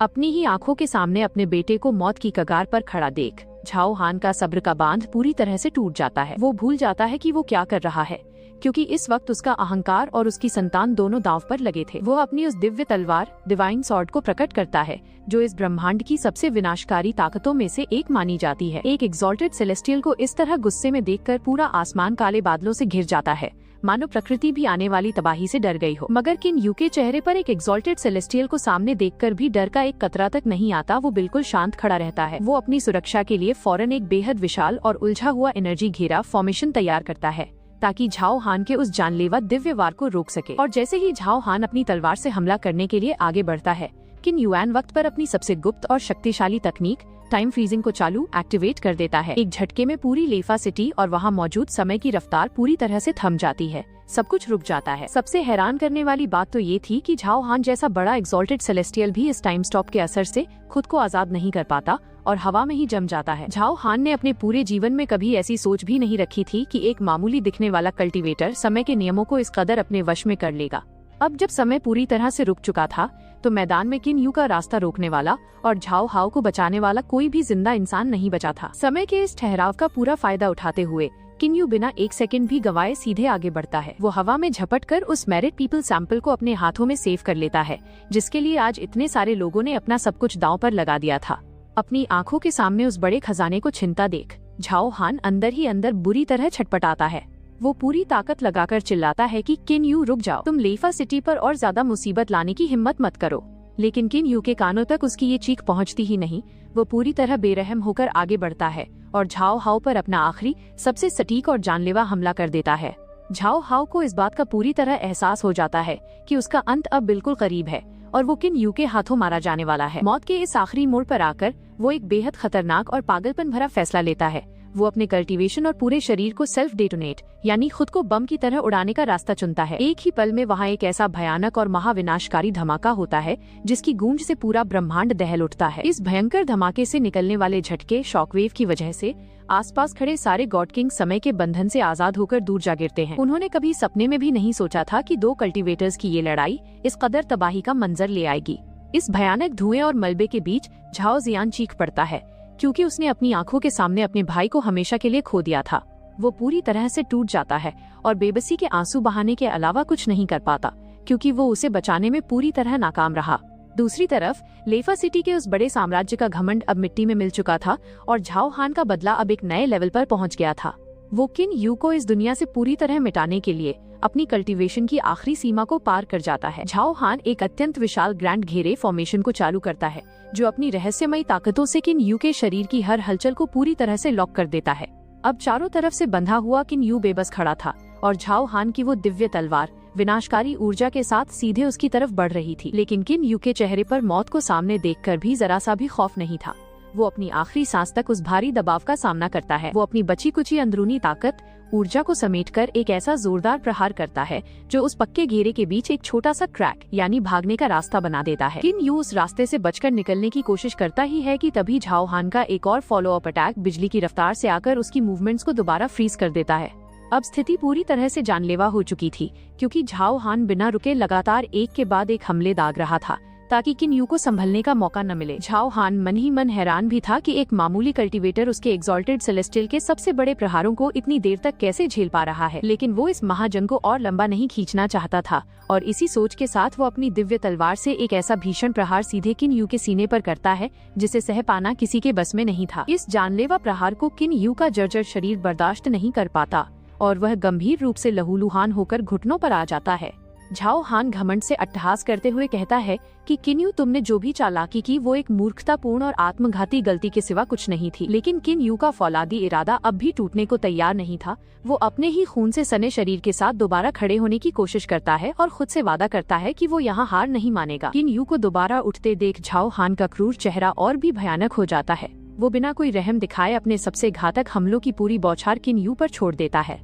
अब किन यू के पास बचाने के लिए कोई पत्ता नहीं बचा था और उसकी हालत इतनी खराब थी कि वो चाहकर भी इन हमलों को डॉज नहीं कर सकता था। उसके जख्मी बदन पर झाओ हान के वो सारे वार सीधे आकर लगते हैं और उसके शरीर के भीतरी अंगों को पूरी तरह छिन्न भिन्न कर देते हैं। झाओ हान उसकी हिम्मत की तारीफ करते हुए कहता है कि मैं स्वीकार करता हूँ कि तुमने डिवाइन ड्रीम तक आने के लिए बहुत संघर्ष किया, लेकिन आज तुम्हारा ये सफर हमेशा के लिए खत्म होता है। झाओ हान का वो आखिरी और सबसे बड़ा प्रहार किन यू को मौत के बिल्कुल करीब ले आता है जहां उसकी सांसें टूटने लगती हैं। अब किन यू के पास चाहे कितनी भी चमत्कारी शक्तियां क्यों ना हो, इस ब्रह्मांड के सर्वोच्च नियमों और आसमान की मर्जी के खिलाफ लड़ना सिर्फ एक छलावा साबित हुआ और आखिरकार किन यू का बेजान शरीर धीरे धीरे उस असीम समंदर की अंतहीन गहराइयों में गिरने लगता है और देखते ही देखते वो पानी की लहरों में विलीन हो जाता है। किन यू का इस तरह दुखद अंत होते देख वहाँ खड़ा हर एक शख्स पूरी तरह सन्न रह जाता है। खुद जियांग फान को अपनी आंखों पर यकीन नहीं हो रहा था कि इतना महान कल्टीवेटर अब इस दुनिया में नहीं रहा। लेकिन अगर किन यू वाकई मारा जा चुका है तो वो मेरिट पीपल सैंपल इस वक्त कहाँ गायब हो गया। झाओ हान को पूरा यकीन था कि किन यू पूरी तरह मिट चुका है क्योंकि उसके दिव्य हथियार के सीधे वार से आज तक कोई कल्टीवेटर जिंदा नहीं बचा। वो सबको गारंटी देता है कि किन यू अब इस ब्रह्मांड में कभी वापस नहीं लौट पाएगा। मगर वहाँ खड़े कुछ गॉड किंग्स के दिलों में अब भी एक अजीब सा डर और संशय था। उन्हें लगता था कि किन यू जैसा लीजेंड इतनी आसानी से नहीं मर सकता, भले ही उसका सामना खुद एग्जॉल्टेड सेलेस्टियल से ही क्यों न हुआ हो। इसके बाद चूंकि झाओ हाओ मारा जा चुका था, झाओ हान खुद को लेफा सिटी का नया सेक्रेड एम्परर घोषित कर देता है और अपने सबसे बड़े दुश्मन का खात्मा करने के बाद झाओ हान की नफरत अब मिस्ट सिटी की तरफ मुड़ जाती है। वो गुस्से से दहाड़ते हुए अपने पोते को हुक्म देता है कि जाओ और मिस्ट सिटी के एक एक इंसान को ढूंढ ढूंढ कर मौत के घाट उतार दो। उनका नामो निशान इस दुनिया से होती है जहां राजा बनते ही जोशियन के सिर पर बदले का खून सवार हो जाता है और वह उसी समय गॉड किंग को मिस्ट सिटी पर हमला करने के लिए मना लेता है। जोशियन का ये मानना था कि किन यू अब मर चुका है और जियांगलान वहां पर बिल्कुल अकेला पड़ गया है, इसलिए अगर वे सब मिलकर मिस्ट सिटी को पूरी तरह से मलबे में बदल दें तो वहाँ से अर्थ स्टैम्प को बहुत ही आसानी से वापस छीना जा सकता है। जोशिन का ये ऑफर देखने और सुनने में तो बहुत ही अच्छा लग रहा था, लेकिन इसके बावजूद पुलाव स्यूंग्यू ने इस लफड़े से दूर रहने का फैसला किया और वो वहाँ से पीछे हट गया। उसके साथ साथ कुछ दूसरे गॉड किंग्स ने भी इस हमले में शामिल होने से साफ मना कर दिया और वहाँ से चुपचाप खिसक गए। लेकिन क्योंकि जोशिन ने खुद उन सभी से इस बारे में उनकी राय मांगी थी, इस वजह से जो बाकी बचे हुए गॉड किंग्स थे वे अंदर ही अंदर बुरी तरह से डर जाते हैं। उन्हें लगता है कि अगर उन्होंने मना किया तो जोशिन उनके साथ कुछ भी गलत कर सकता है, और इसी डर के चक्कर में उनमें से कई गॉड किंग्स को न चाहते हुए भी इस हमले में उसका साथ देने के लिए मजबूर होना पड़ता है। इस हमले में शामिल होने वालों में क्वीन ऑफ द ब्लड सी और लुओ फान भी थे, जो जोशिन के कहने पर मिस्ट सिटी पर चढ़ाई करने के लिए पूरी तरह तैयार हो जाते हैं। लेकिन जोशिन ने इससे पहले जो कुछ भी हरकतें की थी उसकी वजह से उसके जितने भी सीनियर थे वे सब उससे बहुत ज्यादा नाराज चल रहे थे। उनके इसी गुस्से की वजह से जोशिन को एक बहुत बड़ा झटका लगता है, क्योंकि उसके सीनियर्स उसे आने वाले इस युद्ध में सीधे सीधे हिस्सा लेने से पूरी तरह से मना कर देते हैं। इस सख्त आदेश के बाद जोशिन बिल्कुल बेबस हो जाता है और वो दूसरे गॉड किंग्स के साथ मिस्ट सिटी की तरफ नहीं जा पाता। लेकिन वो हार नहीं मानता और जाते जाते सभी गॉड किंग्स को ये बड़ी जिम्मेदारी सौंपता है कि चाहे कुछ भी हो जाए उन्हें हर हाल में अर्थ स्टैम्प को वापस लेकर ही आना है। खुद जोशिन लाइवा शहर में ही रुक जाता है और वहाँ बैठकर अपने पोते के वापस आने का इंतजार करने लगता है, क्योंकि उसे उम्मीद थी कि उसका बदला अब बहुत ही शानदार तरीके से पूरा होने वाला है।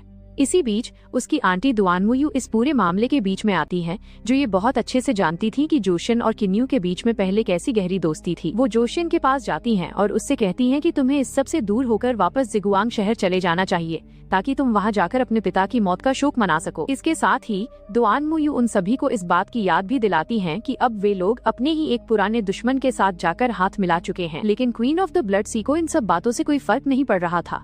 उसका मानना था कि मिस्ट सिटी को संभालने और वहाँ तबाही मचाने के लिए सिर्फ वो और लाओ फान ही काफी हैं। उन्हें किसी और की जरूरत नहीं है। हालांकि यहाँ पर एक पेंच फंसा हुआ था कि किन्यू की मौत सच में हुई है या नहीं, ये बात अभी तक 100% पक्की नहीं थी। पर क्योंकि ये पूरी बात खुद जोशिन ने अपने मुंह से कही थी, इसलिए उन सभी गॉड किंग्स को उसकी बात पर पूरा भरोसा हो जाता है कि किन्यू सच में हमेशा के लिए खत्म हो चुका है। वैसे इसके बावजूद भी क्वीन ऑफ द ब्लड सी और लाओ फान के दिल के किसी कोने में किन्यू की मौत को लेकर थोड़ा बहुत शक जरूर बना हुआ था। इसके बाद सीन सीधा बदलता है और हमें मिस्ट सिटी का इलाका दिखाया जाता है, जहाँ पर हमला करने के इरादे से सारे के सारे गॉड किंग्स एक एक करके इकट्ठा हो चुके थे। वहाँ पहुँचकर इस बात को पक्का किया जाता है कि मिस्ट सिटी के अंदर रहने वाले जितने भी लोग हैं उनमें से एक भी इंसान जिंदा नहीं बचना चाहिए। ये तय करते ही वे सारे गॉड किंग्स बिना कोई समय गंवाए सीधे मिस्ट सिटी पर एक बहुत ही जोरदार हमला बोल देते हैं। लेकिन मिस्ट सिटी की सुरक्षा के लिए जो चारों तरफ जादुई घेरा यानी डिफेंसिव फॉर्मेशन बनी हुई थी वो बहुत ही ज्यादा मजबूत थी और गॉड किंग्स का वो बड़ा हमला उस घेरे से टकराकर पूरी तरह से बेकार हो जाता है। जोशिन को ये देखकर बहुत गुस्सा आता है और वो इसे एक घटिया और मामूली सी चाल बताता है कि ये फॉर्मेशन उनका रास्ता ज्यादा देर नहीं रोक पाएगी। वो बहुत ही गुस्से में आकर वहाँ पर एक और बहुत बड़ा हमला कर देता है, लेकिन इस बार जैसे ही उसका हमला आगे बढ़ता है मिस्ट सिटी के अंदर से शियाओ हेई अपने बाकी साथियों के साथ बाहर निकल आता है। शियाओ हेई और उसके साथी इस बात को लेकर पूरी तरह से तैयार थे कि वे किसी भी कीमत पर अपनी मिस्ट सिटी को तबाह नहीं होने देंगे, चाहे इसके लिए उन्हें अपनी जान ही क्यों न लगानी पड़े। इस पूरी भयंकर लड़ाई को दूर खड़े लोग बहुत ही ध्यान से देख रहे थे, क्योंकि होली एम्पर्स की ताकत के सामने शियाओ हेई और उसके साथी छोटे मोटे कीड़े मकोड़ों की तरह थे, जिन्हें वे जब चाहे तब कुचल सकते थे। देखा जाए तो ये लड़ाई सच में शियाओ हेई और उसकी टीम के लिए बहुत ही ज्यादा भारी होने वाली थी, क्योंकि उनके पास लोगों की बहुत कमी थी। शियाओ हेई की तरफ इस मैदान में लड़ने के लिए सिर्फ 4 लोग खड़े थे, जबकि दूसरी तरफ हमला करने आए गॉड किंग्स की एक बहुत बड़ी फौज मौजूद थी, जो गिनती में उनसे कहीं ज्यादा थी। वहाँ पर तय होता है कि हुआंगफू सीधे जियांगलान से मुकाबला करेगा और उसकी मदद करने के लिए क्वीन ऑफ द ब्लड सी और लाओ फान भी उसके साथ जुड़ जाएंगे। वहीं दूसरी तरफ मिस्ट सिटी को बचाने की पूरी जिम्मेदारी यिफेंग, जियाओ शुमेई और शियाओ हेई के कंधों पर आ जाती है, जो आपस में मिलकर गॉड किंग्स को रोकने का प्लान बनाते हैं। हमला करने आए गॉड किंग्स के हौसले बहुत ज्यादा बुलंद थे और उनके मन में किसी भी बात का कोई डर नहीं था, क्योंकि वे सोच कर आए थे कि आज के दिन वे मिस्ट सिटी को पूरी तरह से मिट्टी में मिला देंगे। लड़ाई शुरू होते ही जियांगलान अपनी खास ताकत का इस्तेमाल करता है और हुआंगफू के समय को पूरी तरह से रोक देता है, जिससे हुआंगफू अपनी जगह पर जम जाता है। लेकिन तभी लाओ फान बिना कोई मौका गवाए जियांगलान पर बहुत ही तेजी से हमला कर देता है। पर जियांगलान भी कम नहीं था और वो किसी तरह इस अचानक हुए वार को संभाल लेता है। असल में समय को रोकने वाली इस तकनीक का लाओ फान पर कोई असर नहीं हो रहा था, क्योंकि वो कल्टीवेशन के मामले में जियांगलान से कहीं ज्यादा पुराना और तजुर्बेकार था। अब लाओ फान और हुआंगफू दोनों एक साथ मिलकर जियांगलान पर हमला करने की तैयारी करने लगते हैं, क्योंकि जियांगलान ने पहले उनके कुछ साथियों को हमेशा के लिए खत्म कर दिया था और वे इसका बदला लेना चाहते थे। कहानी अब आगे बढ़ती है और हमारा ध्यान लड़ाई के दूसरे हिस्से की तरफ जाता है, जहां बहुत ही जबरदस्त घमासान चल रहा था। वहां पर कुछ गॉड किंग्स बहुत ही तेजी से आगे बढ़ रहे थे, लेकिन तभी यिफेंग अपनी खास कलाकारी का इस्तेमाल करता है और अपनी जादुई पेंटिंग को हवा में खोल देता है। देखते ही देखते वे सारे आगे बढ़ते हुए गॉड किंग्स सीधे यिफेंग की उस अनोखी पेंटिंग के जादुई दायरे के अंदर फंस जाते हैं और वहीं कैद होकर रह जाते हैं। शियाओ ही इस बात का पूरा फायदा उठाने का फैसला करता है। जैसे ही वो देखता है कि गॉड किंग्स पेंटिंग के अंदर फंसे हुए हैं, वो उन पर एक के बाद एक कई जोरदार हमले करना शुरू कर देता है। वैसे देखा जाए तो यिफेंग की बनाई हुई ये जगह इतनी मजबूत थी कि गॉड किंग्स के लिए इसे आसानी से तोड़ पाना या बर्बाद कर पाना बिल्कुल भी मुमकिन नहीं था। लेकिन इसके बावजूद यिफेंग के मन में एक बहुत बड़ा डर बैठ जाता है, क्योंकि उसे लग रहा था कि उसका ये जादुई खजाना बहुत ज्यादा लंबे समय तक टिक नहीं पाएगा। असल में बात ये थी कि उसके इस जादुई खजाने को एक ही समय पर 3-3 होली क्रिस्टल्स के भयानक और सीधे हमलों का सामना करना पड़ रहा था, जिससे उस पर दबाव बहुत ज्यादा बढ़ गया था।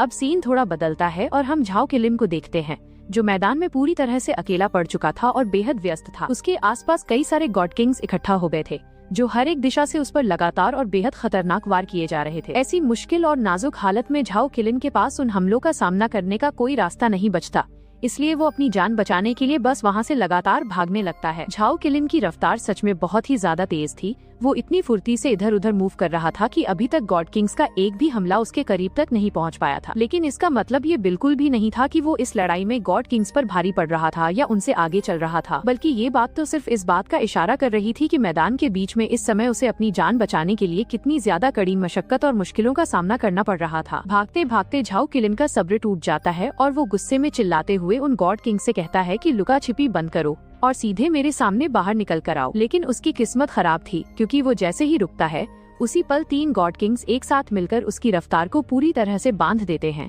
और उसे हिलने तक का मौका नहीं देते। अब झाओ किलिन पूरी तरह से उनके जाल में फंस चुका था और वो चाहकर भी अपनी रक्षा के लिए कुछ भी नहीं कर पा रहा था। हालत इतनी ज्यादा खराब हो जाती है कि वे तीनों गॉड किंग्स अपने हथियार तान लेते हैं और झाओ किलिन की जिंदगी को हमेशा के लिए खत्म करने के लिए पूरी तरह तैयार हो जाते हैं। लेकिन ठीक उसी समय जब झाओ किलिन पर आखिरी वार होने ही वाला था, वहाँ पर अचानक एक अनजान शख्स एंट्री लेता है और बहुत ही मजबूती से उनके इस कदम को बीच में ही रोक देता है। ये शख्स कोई और नहीं बल्कि मुमकिन का बड़ा भाई था, जो अचानक से मैदान में आकर खड़ा हो गया था। वो वहाँ आते ही बहुत ज्यादा हैरान और परेशान हो जाता है और समझ नहीं पाता कि आखिर उसका छोटा भाई मुमकिन मिस्ट सिटी के इन फालतू के मामलों के बीच में क्यों टांग अड़ा रहा है। मुमकिन अपने भाई की बात सुनता है और उसे साफ साफ बताता है कि उसे अर्थ स्टैम्प को हासिल करने में कोई दिलचस्पी नहीं है और न ही वो कोई एग्जॉल्टेड सेलेस्टियल बनना चाहता है। वो आगे समझाते हुए कहता है कि क्योंकि हम 8 होली एम्पर्स का एक हिस्सा हैं, इसलिए हमारी ये जिम्मेदारी बनती है कि हम सब आपस में मिलकर रहें, ताकि इस पूरी डिवाइन वर्ल्ड में शांति और अमन बना रहे। अपने छोटे भाई की ये भोली बात सुनकर उसका बड़ा भाई जोर से हंसने लगता है। उसे उसकी बात पर यकीन नहीं होता। वो हंसते हुए बस यही दुआ करता है कि उसका छोटा भाई आगे चलकर सच में एक बहुत ही अच्छा होली एम्परर साबित हो सके। इसके बाद वह बिना कोई और बात किए वहाँ से सीधा लिनहाई शहर की तरफ वापस लौटने का फैसला करता है और वहाँ से मुड़ जाता है। लेकिन जाने से पहले उसने ये बात साफ कर दी थी कि उसने तो अपने हिस्से का फैसला बहुत पहले ही ले लिया था और अब वो सिर्फ यही उम्मीद करता है कि उसका छोटा भाई भी अपने लिए कोई अच्छा और सही फैसला ही चुने।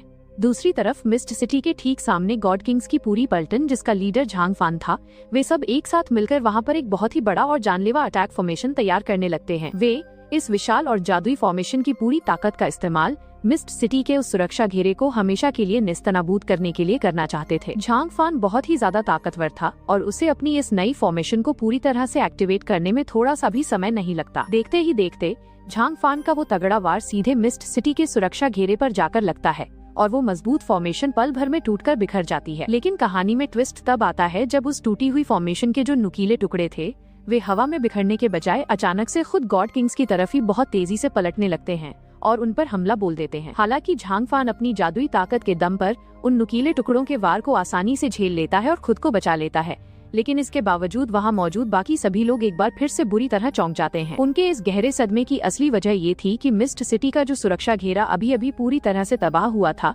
उसने खुद को जादुई तरीके से पल भर में बिल्कुल पहले जैसा ठीक कर लिया था। मिस्ट सिटी के सुरक्षा घेरे को खुद ब खुद ठीक होते देखकर भी झांग फान बिल्कुल भी घबराता नहीं है और वो इतनी आसानी से हार मानने के मूड में नहीं था। उसके सिर पर तो बस एक ही धुन सवार थी कि चाहे कुछ भी हो जाए, आज के दिन उन्हें हर हाल में जियांगली और अर्थ स्टैम्प को अपने कब्जे में लेकर ही दम लेना है। यही सोचकर झांग फान अपने साथियों को आगे बढ़ाता है और वे सब मिलकर मिस्ट सिटी के उस जादुई घेरे पर एक के बाद एक लगातार कई सारे खतरनाक हमले करना शुरू कर देते हैं। इन हमलों के बीच झांग फान इस बात को बहुत अच्छे से समझ चुका था कि किन्यू ने जो फॉर्मेशन यहाँ बनाई है वो इस पूरी डिवाइन वर्ल्ड की बाकी सभी आम फॉर्मेशन से बिल्कुल अलग और अनोखी है। उसे इस बात का पूरा अंदाजा हो जाता है कि इस अजीब फॉर्मेशन को सीधे ताकत के दम पर कभी नहीं तोड़ा जा सकता, बल्कि इसके काम करने के खास पैटर्न को समझकर ही इसे खत्म किया जा सकता है। लेकिन तभी अचानक झांग फान को एक बहुत बड़ा झटका लगता है और वो कुछ पल के लिए वहीं पर सुन्न होकर खड़ा रह जाता है।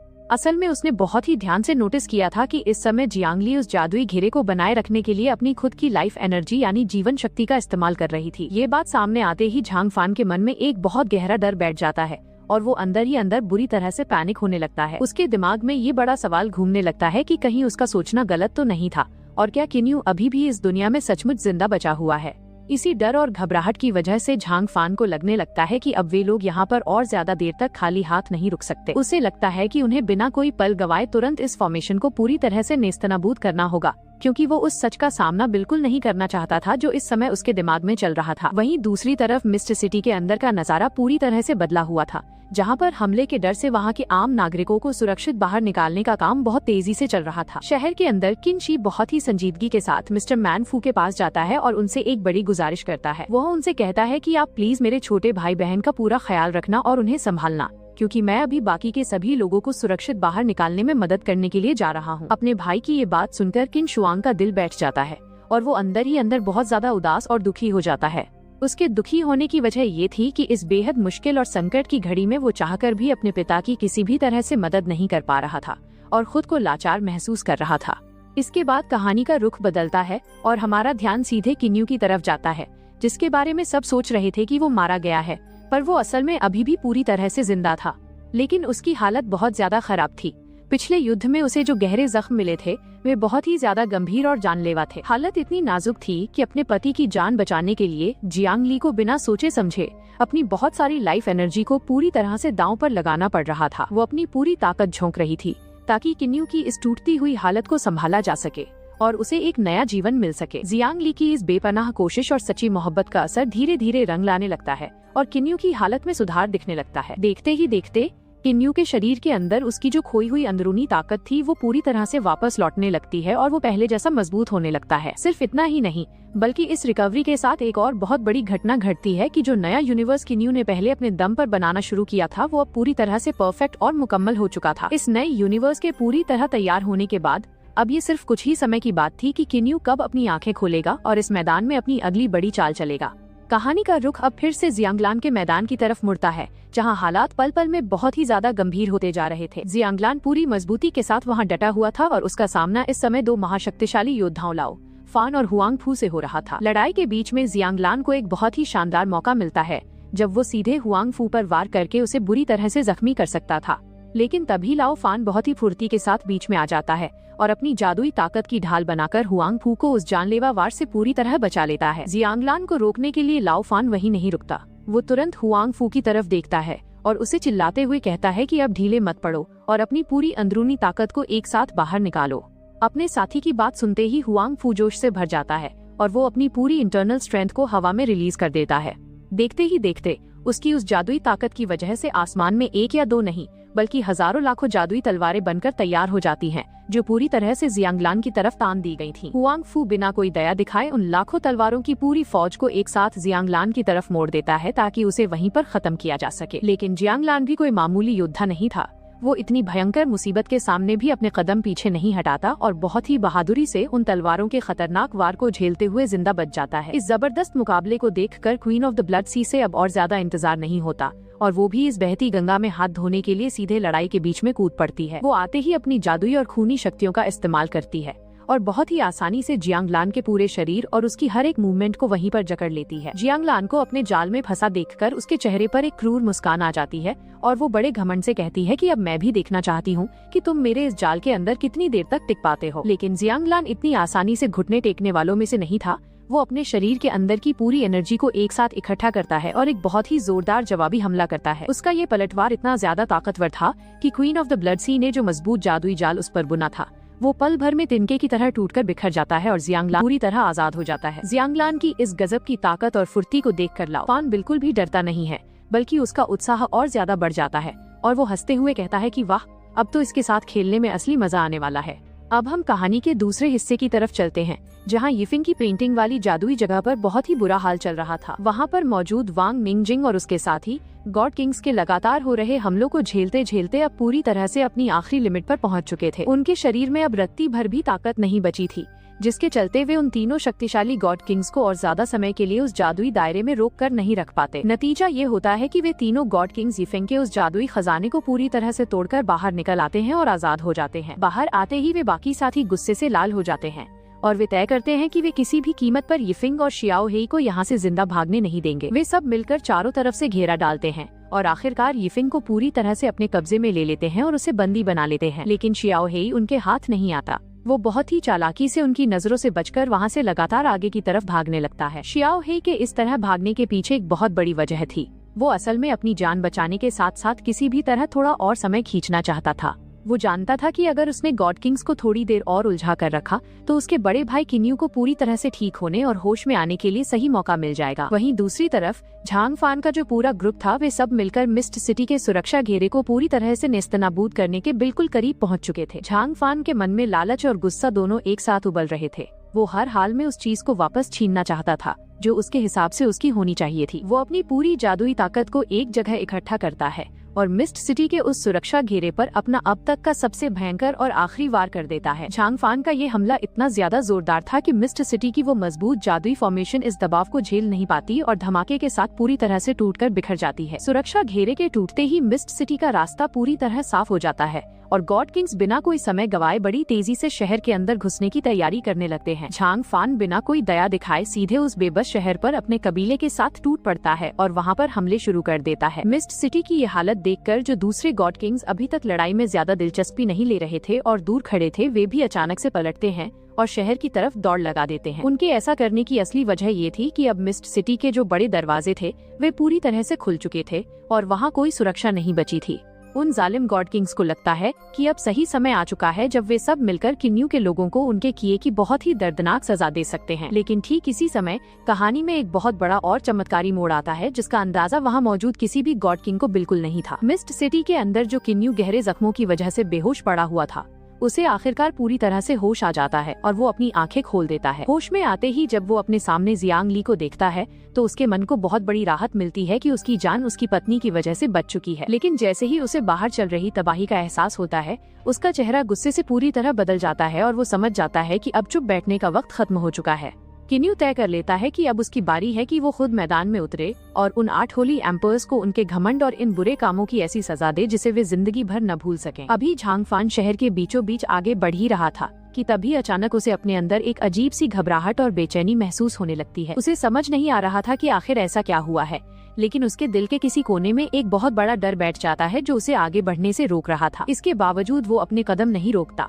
और खुद को संभालते हुए मिस्ट सिटी के बिल्कुल सेंटर यानी केंद्र की तरफ बढ़ने लगता है। वहाँ पहुँचते ही उसका रास्ता रोकने के लिए हाओ फेई और किनशी पूरी मजबूती के साथ सामने आकर खड़े हो जाते हैं। वे दोनों ठान कर आए थे कि चाहे जो हो जाए वे इन हमलावरों को अपने शहर के बीच में एक कदम भी आगे बढ़ाने नहीं देंगे। लेकिन सामने खड़े दुश्मनों की ताकत इस समय बहुत ज्यादा बढ़ी हुई थी, जो इन दोनों पर बहुत ही बेरहमी से एक के बाद एक कई जोरदार और घातक हमले कर देते हैं। हाओ फेई और किनशी अपनी पूरी जान लगाकर उस वार को रोकने की कोशिश करते हैं, लेकिन वो हमला इतना तगड़ा था कि वे दोनों उसे ज्यादा देर झेल नहीं पाते और दूर जा गिरते हैं। हाओ फेई और किनशी को जमीन पर गिराने के बाद उस गॉड किंग के चेहरे पर एक बहुत ही घमंडी और क्रूर मुस्कान आ जाती है। वो ऊंचे स्वर में हंसते हुए कहता है कि आज वो इस पूरी दुनिया के सामने एक ऐसी मिसाल कायम करेगा जिसे देखकर सबकी रूह कांप जाएगी। वो चाहता था कि पूरी दुनिया अपनी आंखों से देखे कि किन्यू का साथ देने वाले और उसके पीछे चलने वाले वफादारों का अंजाम कितना ज्यादा भयानक और दर्दनाक होता है। ये कहते ही वो अपनी जादुई तलवार को हवा में लहराता है और पूरी ताकत के साथ तड़पते हुए हाओ फेई की गर्दन काटने के लिए आगे बढ़ता है।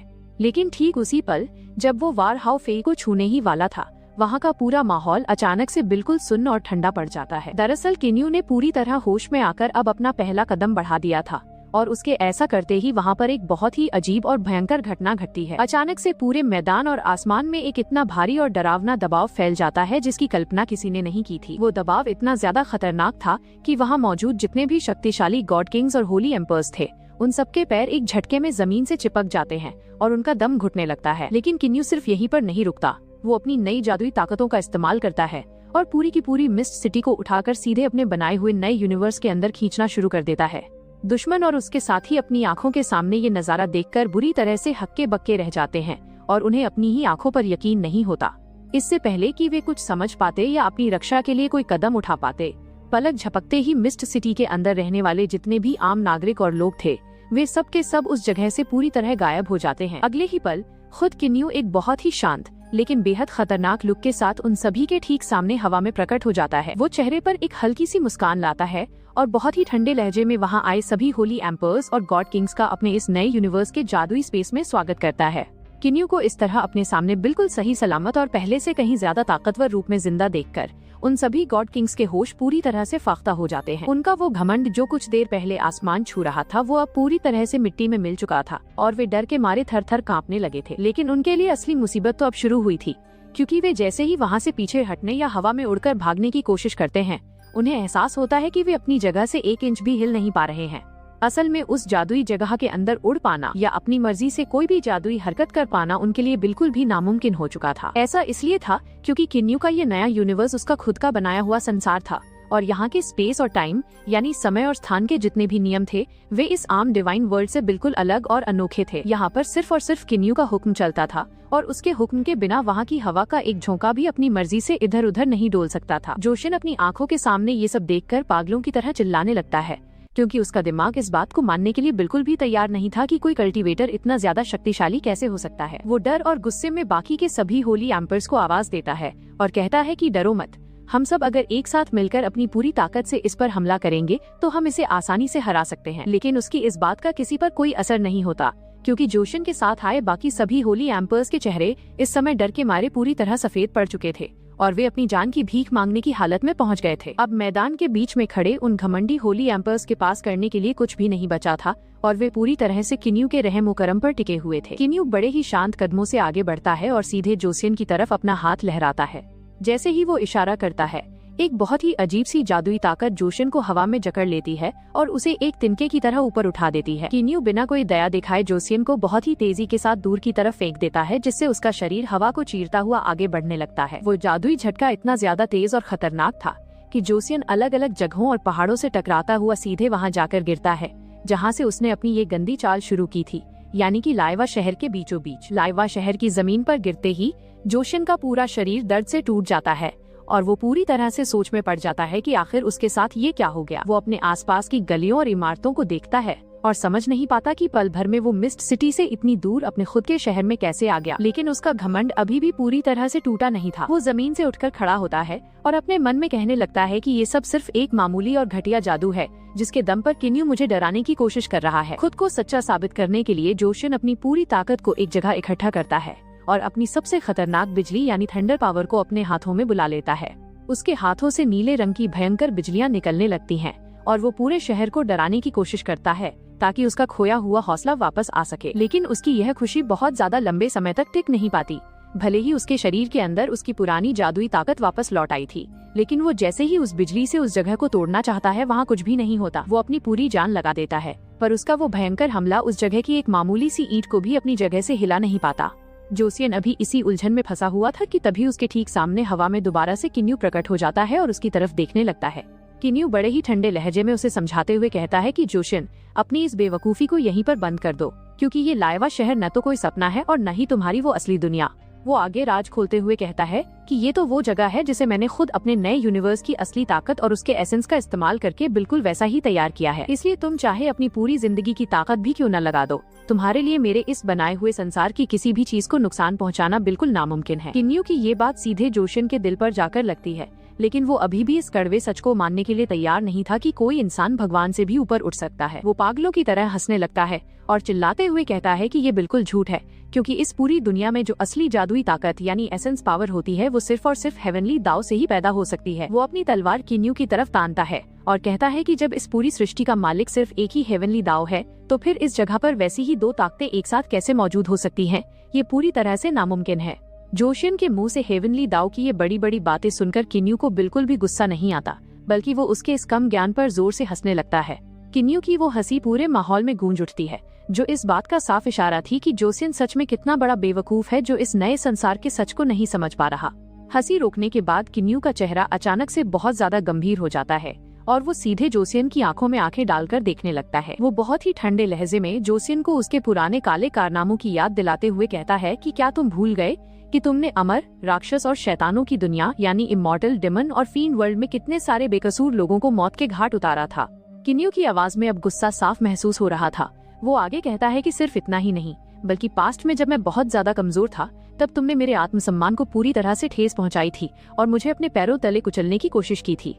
वो जोशियन को उस पुराने समय की याद दिलाता है जब जोशियन ने बड़े घमंड के साथ किन्यू से कहा था कि वो आसमान के नियमों और हेवनली दाव को किन्यू से कहीं ज्यादा बेहतर और गहराई से समझता है। अपनी पुरानी गलतियों को इस तरह सामने आता देख जोशियन के माथे पर डर के मारे पसीना आने लगता है और वो चाहकर भी कुछ बोल नहीं पाता। तभी किन्यू अपने हाथ की उंगलियों से हवा में एक छोटा सा इशारा करता है और उसके ऐसा करते ही वहाँ पर एक और खौफनाक मंजर देखने को मिलता है। जो लाइवा शहर जोसियन को इस समय बिल्कुल असली लग रहा था, वो किन्यू की एक मामूली सी इच्छा के चलते पल भर में राख के ढेर में तब्दील होना शुरू हो जाता है। देखते ही देखते पूरा शहर बिखर जाता है और वहाँ कुछ भी नहीं बचता, क्योंकि इस नए संसार के अंदर किन्यू की मर्जी के बिना एक पत्ता भी नहीं हिल सकता था और कोई भी उसे रोक नहीं सकता था। असल में बात यही थी कि इस नए यूनिवर्स के अंदर जोशियन की खुद की कोई औकात नहीं बची थी और वो अपनी जादुई शक्तियों के दम पर यहाँ कुछ भी करने के काबिल नहीं था। जोशियन को पूरी तरह से बेबस और लाचार देखने के बाद किन्यू बहुत ही शांत आवाज में कहता है कि अब समय आ चुका है कि मैं तुम्हें तुम्हारी इन सभी गलतियों का एक बहुत ही शानदार तोहफा दूं। वो तोहफा कोई और नहीं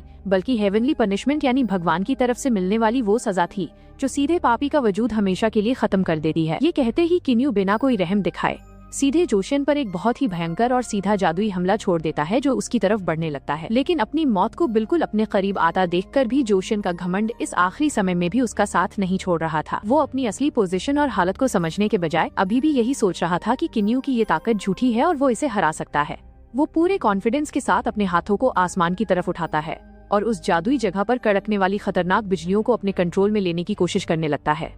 उसे लगता है कि अगर उसने इन बिजलियों पर काबू पा लिया तो वो किन्यू के इस वार को बहुत ही आसानी से काटकर खुद को बचा लेगा और इस जंग को जीत जाएगा। जोसियन पागलों की तरह अपनी पूरी कल्टीवेशन की ताकत झोंक देता है और हवा में कड़कती हुई उन भयंकर बिजलियों को वश में करने के लिए हाथ पैर मारने लगता है। लेकिन वो चाहे जितनी भी जी तोड़ कोशिश कर ले, उसकी सारी मेहनत और पैंतरेबाजी पूरी तरह से बेकार साबित हो रहे थे। असल में इस नए यूनिवर्स की बिजलियां किन्यू की अपनी बनाई हुई ताकत से चल रही थी, जिस पर जोशियन का कोई भी पुराना जादुई नियम काम नहीं कर पा रहा था। जब हर एक पैंतरा फेल हो जाता है और किन्यू का वो जानलेवा हमला बिल्कुल उसकी छाती के पास पहुँच जाता है, तब जाकर जोसियन का सारा घमंड पल भर में टूटकर पानी पानी हो जाता है। मौत का वो असली खौफ उसकी आंखों में साफ दिखाई देने लगता है और वो बिना कोई शर्म किए सीधे किन्यू के सामने घुटनों के बल बैठ जाता है। वो रोते बिलखते हुए पागलों की तरह किन्यू से अपने प्राणों की भीख मांगने लगता है और गिड़गिड़ाने लगता है कि मुझे माफ कर दो।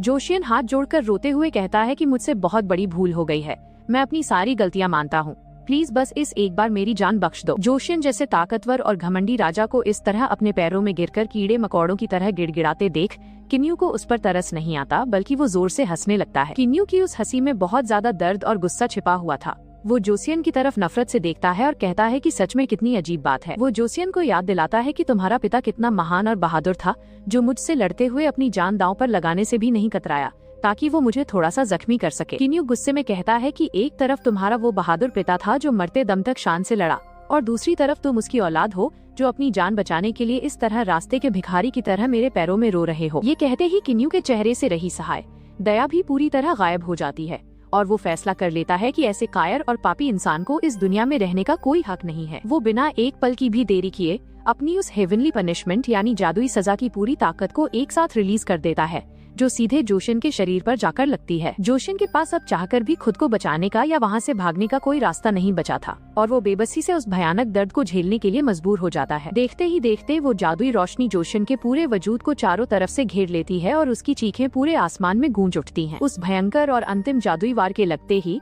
जोशियन का पूरा शरीर और उसकी आत्मा हमेशा हमेशा के लिए पूरी तरह से नष्ट हो जाती है और उसका अंत हो जाता है। तो दोस्तों, जोशियन का घमंड आखिरकार पूरी तरह से मिट्टी में मिल चुका था और किन्यू ने अपना बदला बहुत ही शानदार तरीके से पूरा कर लिया था। लेकिन कहानी यहीं पर खत्म नहीं होती, बल्कि ये तो उस नए तूफान की शुरुआत थी जो इस पूरी डिवाइन वर्ल्ड को हमेशा के लिए हिलाकर रख देने वाला था। जोशियन की मौत के बाद वहाँ मौजूद बाकी के होली एम्पर्स और गॉड किंग्स का क्या हाल होने वाला है, ये देखना सच में बहुत ज्यादा दिलचस्प होने वाला है, क्योंकि किन्यू अब उस मुकाम पर पहुंच चुका था जहां उसका सामना कर पाना किसी के लिए भी आसान नहीं था और उसके इस नए यूनिवर्स की ताकत के सामने बड़े से बड़े कल्टीवेटर भी पानी भरते नजर आ रहे थे। लेकिन बहुत ही ज्यादा अफसोस की बात है कि कहानी में जब ये असली रोमांच और मजा आना शुरू ही हुआ था, ठीक उसी मोड़ पर आकर हमारा ये धमाकेदार एपिसोड यहीं पर खत्म हो जाता है। गाइज, ये थी हमारी आज की वीडियो। आप सबको आज की ये वीडियो कैसी लगी मुझे नीचे कमेंट्स में जरूर बताना।